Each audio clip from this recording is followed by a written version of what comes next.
keeping you connected with today's breaking news. ABC 11 Eyewitness News at 5 starts right now. Hi, everyone. We are live in the downtown Raleigh Eyewitness News Center, and there is a lot happening right now at 5 o'clock. That's right. A huge day in Washington as President Obama is sworn in for his second term. The Commander-in-Chief ball now just an hour away. Also right now, we have new details about a Raleigh murder and a major cold blast about to hit North Carolina. But first, the presidential inauguration celebration happening now. These are live images coming in from Washington, where the inaugural parade continues at this hour. Tens of thousands of people lining the street cheering on the president as he kicks off his second term. As you see there, the first family, the president and first lady, they're all right there in the presidential reviewing stand right outside the White House, taking in all the entertainment. And President Obama setting the tone for his second term in office right now, his second inaugural address focusing on the hard work ahead as the country grapples with a sluggish economy. He's urging Congress to find common ground. We must act knowing that today's victories will be only partial, and that it will be up to those who stand here in 4 years and 40 years and 400 years hence to advance the timeless spirit once conferred to us in a spare Philadelphia hall. And as he left the podium, President Obama stopped and he took a moment to take in the crowd filling the National Mall, saying, "I am not going to see this again." The president also took in the moment, really soaked it in as he walked the parade route. President Obama, Vice President Joe Biden and their families were among more than 8,800 people, floats and marching bands participating in the parade. He and First Lady Michelle Obama waved to cheering, flag-waving crowds lining Pennsylvania Avenue to celebrate the start of Obama's second term. Authorities believe between 500 and 700,000 people are on the streets in Washington, all watching the inauguration and the parade.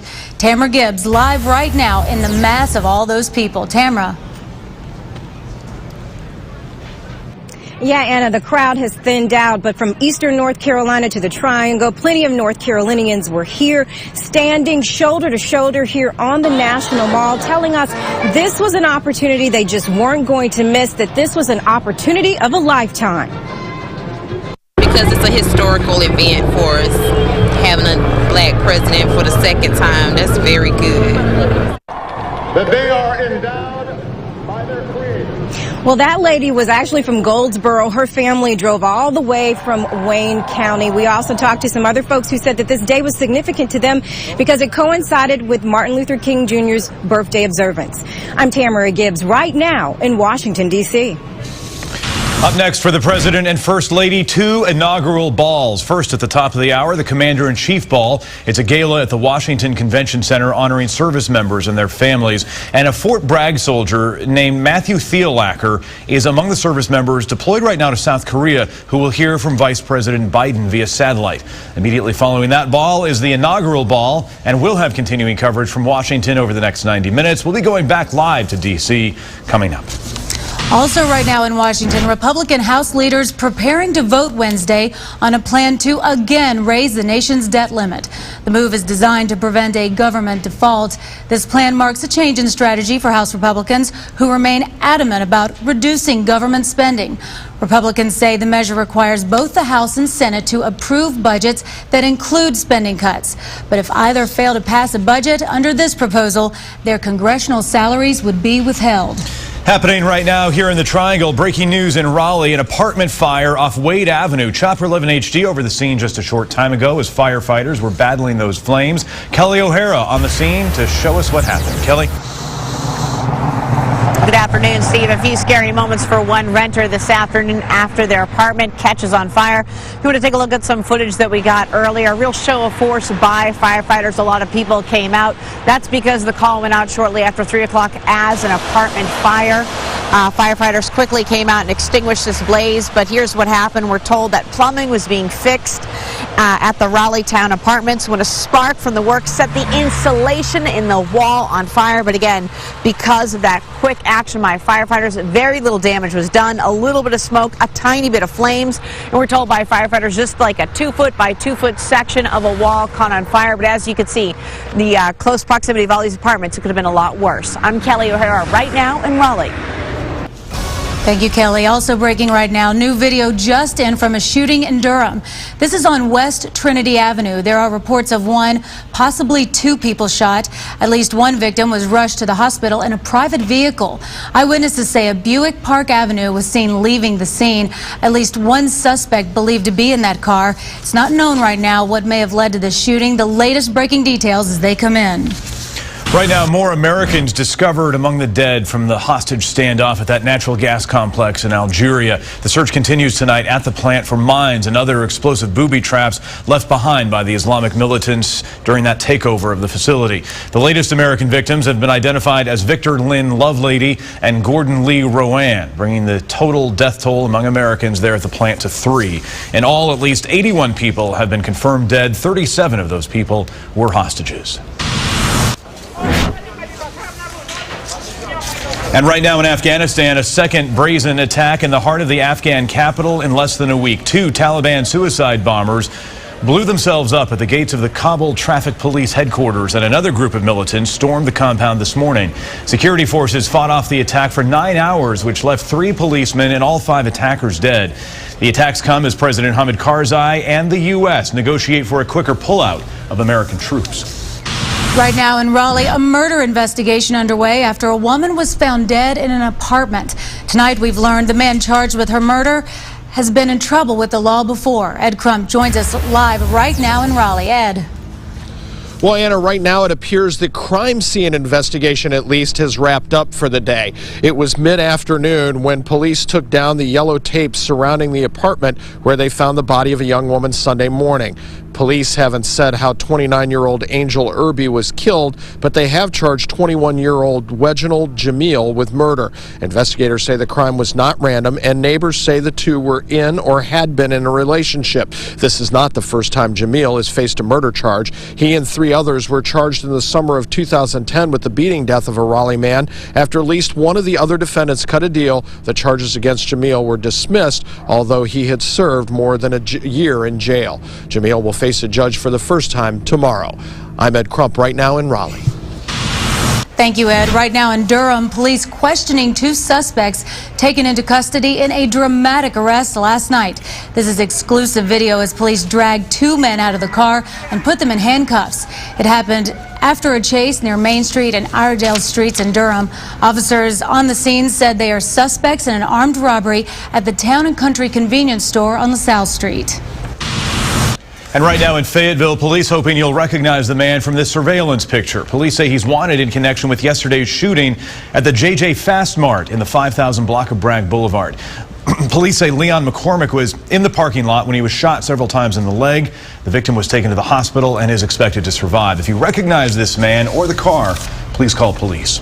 New developments happening now in a deadly meningitis outbreak. Emails show North Carolina officials did not notify the public about the possibility of a fungal meningitis outbreak until 5 days after they learned of that possibility. A health department spokesperson says officials wanted all the facts before releasing information. The outbreak caused by tainted injections killed 40 people nationwide and made more than 600 sick. Right now in Albuquerque, authorities say the teenager accused of shooting and killing his parents and 3 younger siblings has never been in trouble with the law until now. 15-year-old Nehemiah Griego is facing several charges in connection with the murder of his family. A records check shows the teenager has not been involved with the juvenile justice system until now. Investigators are continuing to process evidence at the Griego home. Right now, bitterly cold weather blowing through large parts of the country. Sub-zero temperatures are punishing the Midwest.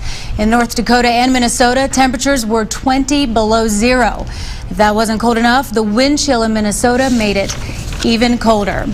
And right now, that cold is heading our way. Chief Meteorologist Chris Homan in the Raleigh Storm Center. Chris, what are we going to see? All right, Anna. Well, the good news is it won't be 20 below zero, that's for sure. But that Arctic air mass is plunging to the south and east, and the coldest weather of the season, so far anyway, is headed our way. But for now, it's pretty mild. We're still in the 50s across the region. Got some kids out on the ice enjoying the day off from school and getting a little ice skating in. And it's a nice mild day for that. It's certainly going to feel a whole lot different if you're trying to ice skate or whatever you got going on during the day tomorrow. Temperatures now 56 at RDU, 59 Fayetteville, everybody in the mid-50s. But here's the cold air, 38 Nashville, 20 in St. Louis, 11 in Chicago. And that cold air, -4 in Minneapolis, is plunging to the south and east. Of course, it will modify, but we're only going to see highs in the 30s tomorrow. So say goodbye to the 50s. 49, 7 o'clock. Through the evening hours, just need a jacket. The cold air doesn't really get here in full force till after midnight. We'll talk about wind chill factors tomorrow morning, what it'll feel like as you head out to work or school, if we see any rain or snow or anything coming up this week, too, in the AccuWeather 7-day in just a few minutes. Steve? All right, Chris, we'll see you soon. Thanks. We return now to the day's big story, the inauguration of President Obama. The president not looking back on his first term. Instead, he was looking forward in his second inaugural address. We have 2 Eyewitness News crews in Washington covering the inauguration with a North Carolina perspective. Joel Brown joins us now live from Washington. Joel? Steve, the National Mall mostly clear now. The crowd making a quick exit toward Pennsylvania Avenue to grab a good spot to watch the parade. All after the nation's 44th president set the tone for his second term. I, Barack Hussein Obama, do solemnly swear. With the Bibles of Martin Luther King and Abraham Lincoln, President Obama took the oath of office in front of a sea of flag-waving supporters that stretched from the Capitol to the Washington Monument. So help you God. So help me God. Congratulations, Mr. President.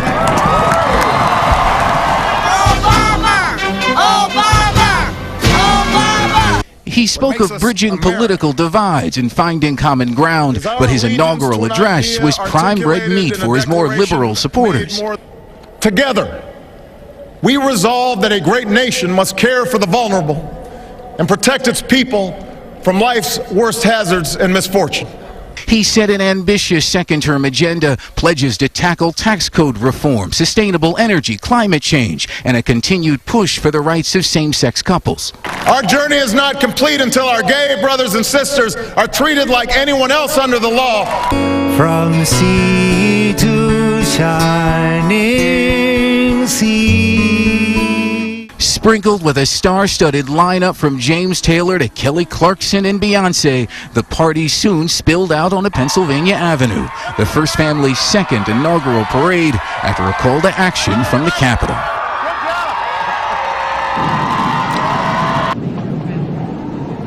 So the president's agenda is ambitious, but he was light on specifics today. We expect to get more details in a few weeks when the president's back here on Capitol Hill for a State of the Union address. We're live in Washington tonight. I'm Joel Brown, ABC 11 Eyewitness News. Joel, thanks. And our inauguration coverage continues right now online at abc11.com. We have links to all the stories right there on the homepage, including photo galleries from today's ceremony. We have inauguration history, even trivia, and the First Lady's fashion moments, which is the most viewed right now online. Also online, we have raw video as the president was taking the oath of office, the full inauguration speech, both video and text. And you can post your comments right now on the ABC 11 Facebook page. And if you're on Twitter, you can use the hashtag Inaug2013.